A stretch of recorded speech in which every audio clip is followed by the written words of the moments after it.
Yes, okay. Another one from 2S Film Production is yes, okay. Tugenda maso mpola atinate Media Arc Films Incorporated. Tugenda maso katono nyo. Osaido lekendi omanya ku film ezili ku coming soon.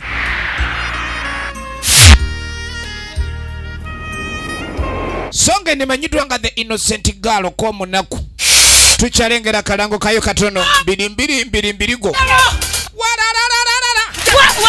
Kakati oba komu omanyira osiru walira todanga wano tugenda maso tujale Akalango kayo katono nnyo buli omu tegogera mbogoline boligo jiwunye yakutomera vayo watandika dio kunjibi watandika dio The Innocent Girl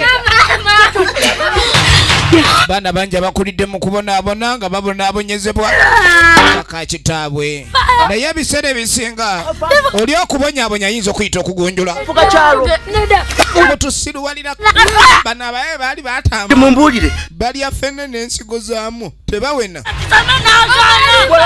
filimu yino emanyidwanga The Innocent Girl nokitunulira yafuna butida kukuba mayuba naye atwaliremu n'enkoko z'abamulirwana tukyalengera Akalango katono nnyo akafirimu eno naye okwegamba eri coming soon era bw'ojagalira gifune essaawa eno mbwe tunula munsi muno k'omunaku olwinje newunyisa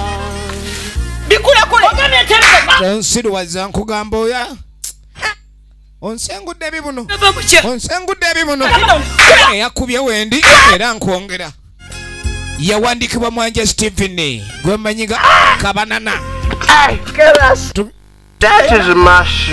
ekyo kikoze bubi chief osusiza ewandikomye chief osusiza ewandikomye chief kuba kiboko kuli vansi omenge ne gukugwa mulaba okubonyabonya omwana wa muno engeri gyoganya okumpulira kankuzike ng'oli mulamu yamusimira entaana bannange bakataata bazibu nnyo naziika omwana wa munne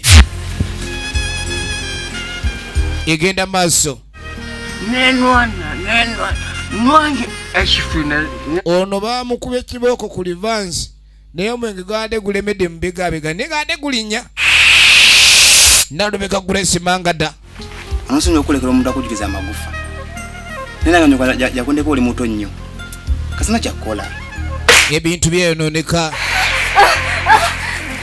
mukazi wattu n'okwandibadde ng'okuwummula gye bamiranga kwa munaku The Innocent Girl enewe twogerera yafulumya dda amatundiro ga firimu onna mu ggwanga era osolo gye tussako bulungi nnyo.